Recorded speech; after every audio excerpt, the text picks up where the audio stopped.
Namaskar, I'm Shubhendu Ghosh. Welcome to our series Disha. In this new episode, this Disha series is an initiative by Department of Justice to spread legal awareness and literacy. The idea is that when you are more aware of your rights, you're in a better position to fight for them and get justice. The theme of the episode today is inclusive social welfare schemes for transgenders. In our conversation, we'll try and find out and explore the ways in which this section of our society faces challenges and discrimination, and what are the social, economic, and legal remedies available for them. Two special guests are joining me for this conversation. Let me welcome them. I have with me Naz Joshi, India's first international trans beauty queen, Hello. also director, Queen Universe Trust. Thank you. Also have with me Amrita Sarkar, advisor, transgender well-being and advocacy, India HIV/AIDS Alliance. Warm welcome to both of you. Thank you. And if you can begin first with your personal journey, the manner in which what it meant for you to grow up in India as with a transgender identity, the challenges that you faced in those years. Amrita, if I can start with you. Okay, thank you so much. First of all, my heartiest thanks goes to Doordarshan for inviting me.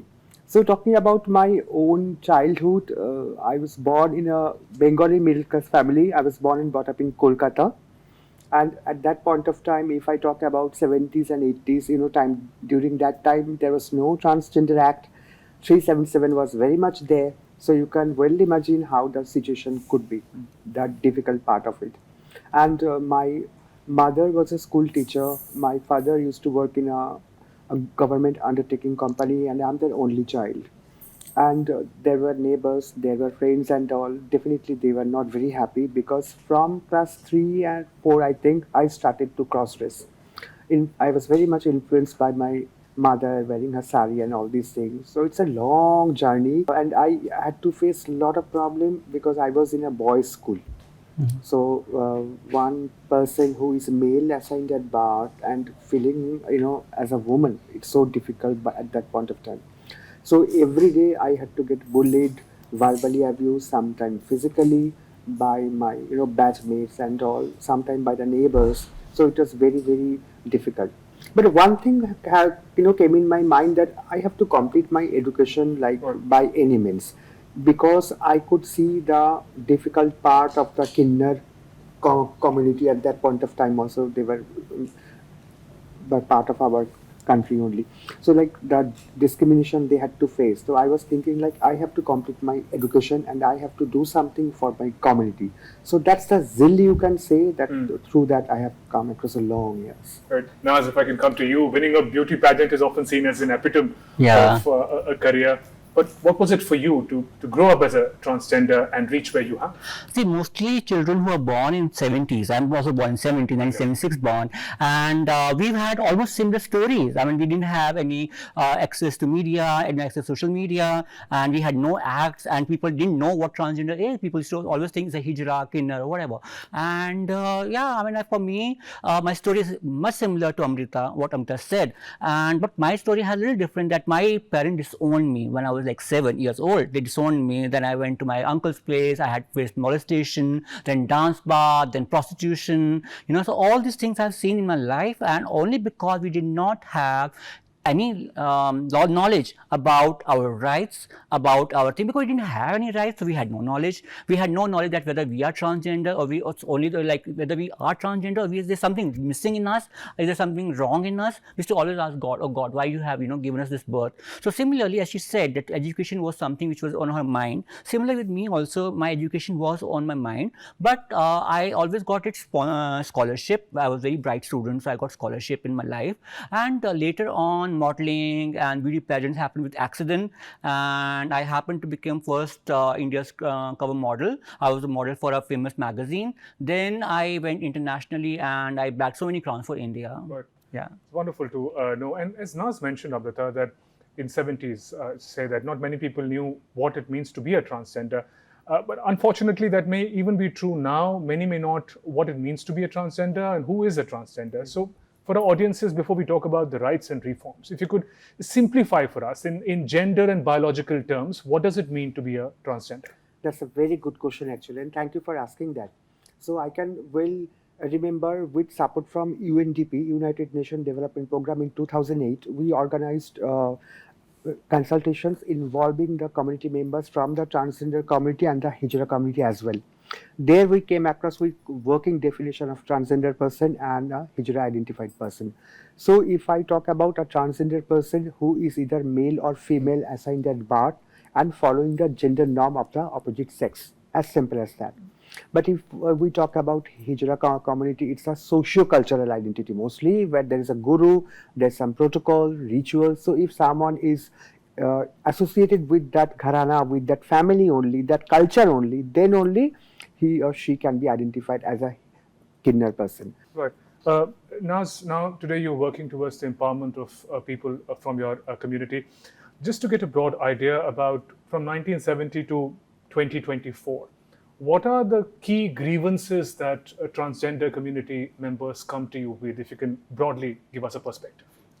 If I talk about 10 years ago, trans children used to come to me that they have been disowned by their families, but now the situations are different. Now, also if we talk about the age, like earlier people used to transform into 30s and 40s. Now kids want to transform in teenagers. They want to be in teens, and also that time, they were more about how they have to come out. Now kids know how to come out from in the families. They are like by transform, you mean come out in public? Come out in public. No, they're accepting accepting their gender. They're accepting themselves as who they are, and they understand the value of coming out, because they know if they are not going to voice out their opinions, how are they going to ask for their rights? Because in earlier days, like I tell you, you asked me for the comparison. So earlier people never used to come out because they should feel that if you say, okay, I'm a transgender, I'm a lesbian, I'm a gay, the whole world is going to change for me. But today, thanks to the social media, thanks to the government schemes, people are having that kind of confidence that they will come out and they can live a normal life without discrimination. Right. Amrita, also it is important for us to understand the socio-historical background to the discrimination that the transgender community faces. As we've been talking about that in our scriptures, transgender community is as much part of the society as any other gender. Where did things go wrong? If you could give us a picture. I think we were very much aware. If we consider our past history in epics in history, definitely we were very much present. If we talk about Ardha Narishwar concept, if we talk about the character like Shikhandi in Mahabharata, even today, if you go to Ajanta, Ellora and all these places, you can see the people having multiple section and same-sex activity as well. So we were very much there. The thing is that this colonial law during the British Emperor, when that came, that actually put some kind of restrictions on people like us. Not only for the transgender people, I think people who are identified as a gay people. Yeah. So whoever. So slowly that part changed. Let's take this conversation forward. Let's talk about the legal rights and reforms. How does the Constitution of India safeguard the rights of transgenders? We know about Transgender Persons Protection of Right Act 2019.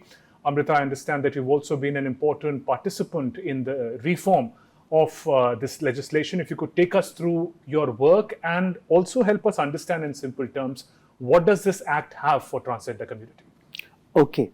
So as you know, we know that even before Act, there was an important judgment given by Supreme Court of India, that was NALSA, and that talked about self-declaration part. But this Transgender Act, when it was a bill structure, when it was in a bill format, there were certain things that the community did not like about it, including the definition part. There were other things like that, begging should not be accepted, or only biological parents can be, considered as the actual parents only. So there was certain things that we are not happy with. But thanks to the government so much, they listened to us. We reached out to from time to time some MPs, or we did some kind of a press conference. So we tried to convey this is a very good gesture from the government side, but if you please consider that we had some challenges, if you can think about that. So currently the Transgender Person Protection of Rights Act, I think very, very much progressive act. I think in some, if I compare with this act in other countries, because I have been in many countries for my work, and I have seen the discrimination, the legal barriers, everything. I think we are much in a very better Yes. position now. Yeah. So- For us, I think getting our passport changed Yeah. from male to female or female to male is much easier in our country as compared to other countries where it's like, strictly not allowed. I mean, if you are born as a male, even if you consider as a female, even if you've done all the surgery, you can't change your passport. And now, about this act and legislation, could you also, again, in simple terms for us to understand, tell us about the provisions that, in fact, show the manner in which it sort of safeguards and empowers transgender community? So the biggest thing is the discrimination part, where somebody says, for example, we are renting a house, we are going to a public place, and there was a lot of discrimination that was done before that. I mean, I'm not saying that now there is zero discrimination. No, there is discrimination, of course, but people now, in fact, But that is discrimination is illegal now. Because it is in the illegal. law. Yeah, illegal. No, any which way discrimination Yes. is illegal Yeah. because it's not a But specifically for the community. community. now, Yeah. I mean, and earlier, for example, if somebody was throwing us from the house, right, from our parents, we couldn't do anything. Now, at least we can take an action against our parents. We can ask them why they're throwing out, only because we identify with a different gender. They cannot, just say, okay, fine, she's not part of my family, she's not my son, or he's not my son. They can't do that. I mean, we have our legal rights to fight with them in the court. Naz, it's one thing to have a law in place and quite another to make sure that it is implemented and everyone has access to justice. Again, for people who come to you for help, how easy is it for the members of transgender community to get legal aid, go through that judicial process, and what kind of support is available for them to just go through the process of getting justice? Okay. See, thing is that for our trust, we do have legal advisors who, legally tell them about their rights, because no matter what, like even if we have trans right protection bill, but still there are many kids who are not aware about their rights, especially in small cities. They are not aware about these rights. And what we do is, first of all, we tell them to have a transgender card. We make them registered on the transgender portal, what we have right now at the TG portal. And that's really helping, because the government is also come to knowing that how much population do we have. Because earlier they used to say, okay, fine, what's the use of making such schemes when you don't have population? Like earlier the population was very less that was registered for transgender, but now, thanks to the TG portal, we have that. And the second help that we give them is, we tell them that, they need to have little time to come out in the society, because it's very important for them to be independent, financially independent. And we are working towards making them financially independent by giving them professional courses, like for example, makeup is one, or fashion designing is the second, tailoring is the third, and food making is something. So we are involving them, mostly into them, so that they actually, whatever skills they have, we can just polish them and make them independent. Right. Amrita, I think Naz mentioned about the National Transgender Portal, and it's a hugely important initiative by the administration. It's a one-stop destination. Tell us a little more about what it does, and for a person who is still grappling with this dilemma of how to deal with one's identity, what does this portal do for them? Okay. So first of all, we have to know how one can apply through this portal. So there are two ways. One, I can go as a transgender person to the district magistrate office. Otherwise, I can apply online. So through this National Transgender Portal, we have to know, and this is to all my transgender brother and sister, definitely I have to tell you, please register yourself. Because there are so many things. You can have the access to educational scholarship, you can have health insurance part, and to inform you that recently AIMS has developed a Center of Excellence for Transgender Health. So I am also associated with that, and so far there are 4 transgender persons actually got this Ayushman Bharat insurance help, and they got their gender affirmation surgery and all these things done. So I would also like to talk about 1 or 2 lines about the organization I'm associated with, Alliance India. We are very much closely working with the Ministry of Social Justice and Empowerment, Health Ministry, National AIDS Control Organization. So we are actually trying to develop a space where community and policymakers, everyone can come together. And coming back to the portal part, today also, I think I was trying to see how many of us actually got registered through that portal. So I have seen more than 21,000 transgender, like people who have got so far transgender certificate and transgender identity card. So but considering the Indian census that was carried in 2011, the official figure was 4.88 lakhs, though we know the actual number is quite high. So this for 21,000, it's a very, very little less, percentage actually. So that is the main concern of the Ministry of Social Justice and Empowerment also, and I think community-based organizations and everyone. So I think we have to encourage our community to register at the portal to get the facility, because there are facilities. Only thing is that we have to go ahead, we have to know what are our rights, what are the provisions already available for us. That part I will definitely, request and emphasize for my community again and again. So please go for it. Absolutely, hugely important. We'll continue our conversation. We're heading for a short break in Disha. When we return, we'll talk about the manner in which society, families, friends can also play a greater role in empowering the community of transgender. A short break, we'll be right back.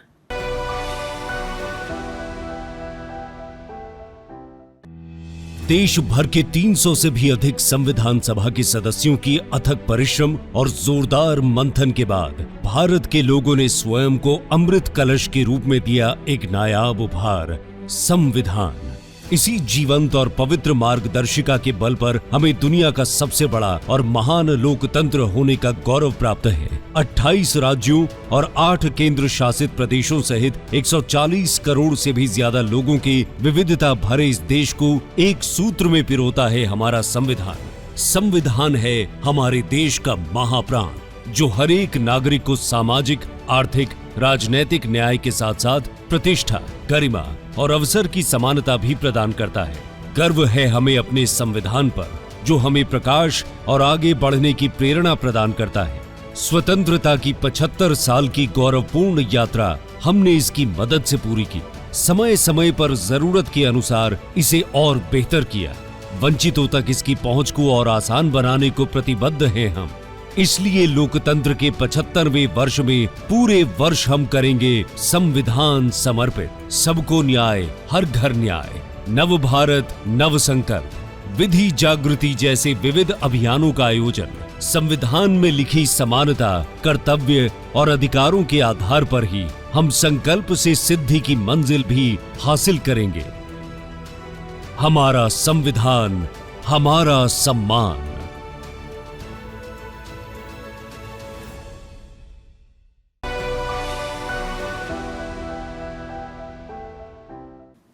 Welcome back. You're watching Disha. In this episode, we're talking about rights and ways to empower the transgender community. Two eminent guests continue to be with us. I have with me Amrita Sarkar and Naz Joshi. Amrita, we were talking about the National Transgender Portal. Yeah. It's an important government reform. I also want to talk about the manner in which these reforms have made a difference to the lives of transgender persons. And what are the gap areas, if any, that you'd like to identify now? Absolutely. So yes, this is an ongoing process, and definitely we are still, trying to collaborate with government, the organizations already working for the, this particular community. I think the next important step is sensitization, awareness part. That should be available for every needs. I mean, if I talk about education, if I talk about healthcare, if I talk about legal aid, if I talk about livelihood, I think these are the basic areas. I think we have to think that how we can sensitize the people who are associated with the sector. I think because you cannot change the mindset of the common people, even changing the law. If the common people is still in the old era or having some myths that okay, these people are aliens or something so not so normal like us. So I think I'm not saying everyone is thinking like that, but still there is a gray area that is still happening. Yeah. And I think that is the main part, that every department has to be very little bit aware, little bit conscious about people like us. I think that is a better way. That's the best way to go about it, the process. And Naz, the same question to you. Any areas, especially in the legal context, that you would like more attention to be put in our conversations? We've been talking about marriage laws and inheritance laws. Any areas that you'd like to underline in particular? See, I want to tell one thing that, as Amrita in the beginning, she mentioned about the eve teasing, for that matter. You know, there's so much of trans teasing that happens every day, and a lot of cat teasing happens. But then when we go to the legal authorities, we go to the police. I mean, they don't register a complaint easily. I mean, they would not want to write a FIR easily. I mean, I don't know. I mean, sure, there is the lack of awareness among them. They are not aware about the TG Acts. So there is one thing that we feel very, very sad. I mean, fine, it's okay in inheritance and for the laws for our, to getting the land, about the properties and everything gets fine. But the basic thing is, as our life doesn't matter for people. I mean, there can be somebody tomorrow who can just go and rape me, and people don't even want to write a complaint about it. There's so many harassments that goes in everyday basis which are not reported. So you need to sensitize the administration itself. Exactly, the police yeah. and the ways in which the administration works is absolutely crucial. Amrita, you mentioned health challenges faced by the community in particular. I understand that the transgender community is also disproportionately impacted by health hazards like HIV/AIDS, and you're also working in that domain. Could you give us some insight into how big the problem is and what is being done for it? Yes, so I think we can analyze the root cause. The root cause is definitely lack of education. The root cause is unacceptance at the family level. So if I'm not accepted at the family, then I have only two options, either going for sex work, either joining for the hijra, gharanas and all. I'm not saying those are bad, but we have to have much options, right? So that is the thing. Actually, when we do not have food, then definitely we are, forcing ourselves to have safe sex, to have unsafe sex with our clients. Sometimes if they're asking for, not using the condom for more pleasure, but then they definitely for more money, some community people, they agreed to have sex in an unsafe way without condom. So that's how I think they put themselves into risky behavior, making themselves vulnerable. So that is the part. And HIV/AIDS is definitely an issue, but also I would like to take you back during the COVID days, when there was some news came from Hyderabad or some space where there were some people were saying that transgender people are COVID carriers. So I think this is a part actually so the sensitization part, awareness part is coming again and again. So I'll also like to give some kind of a example what we have done with support from National AIDS Control Organization.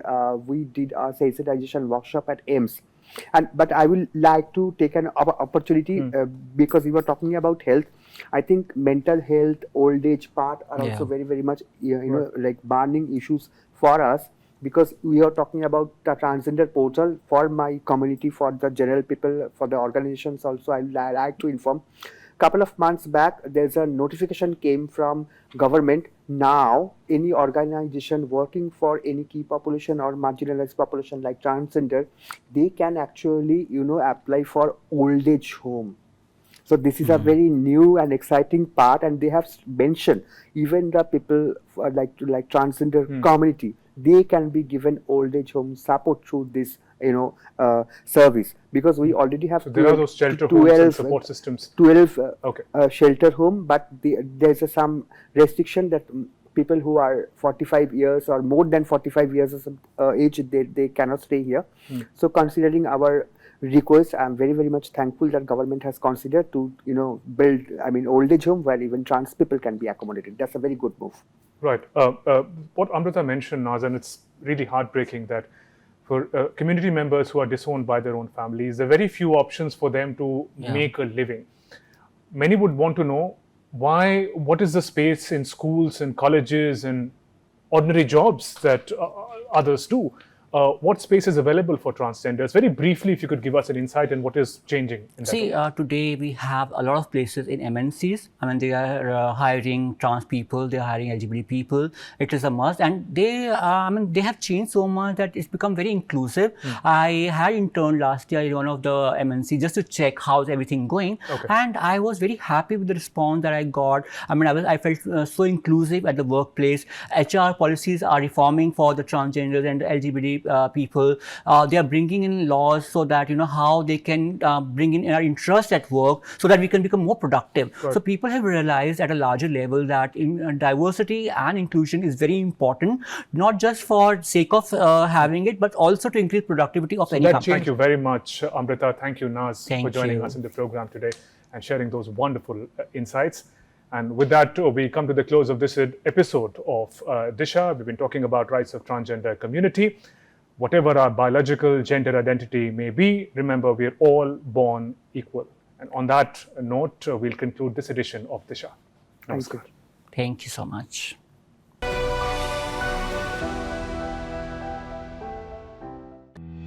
देश भर के 300 से भी अधिक संविधान सभा के सदस्यों की अथक परिश्रम और जोरदार मंथन के बाद भारत के लोगों ने स्वयं को अमृत कलश के रूप में दिया एक नायाब उपहार, संविधान।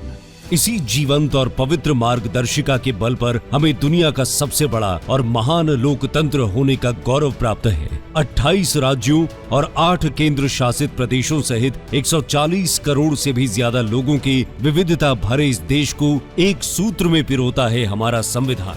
संविधान है हमारे देश का महाप्राण, जो हर एक नागरिक को सामाजिक, आर्थिक, राजनैतिक न्याय के साथ साथ प्रतिष्ठा, गरिमा और अवसर की समानता भी प्रदान करता है।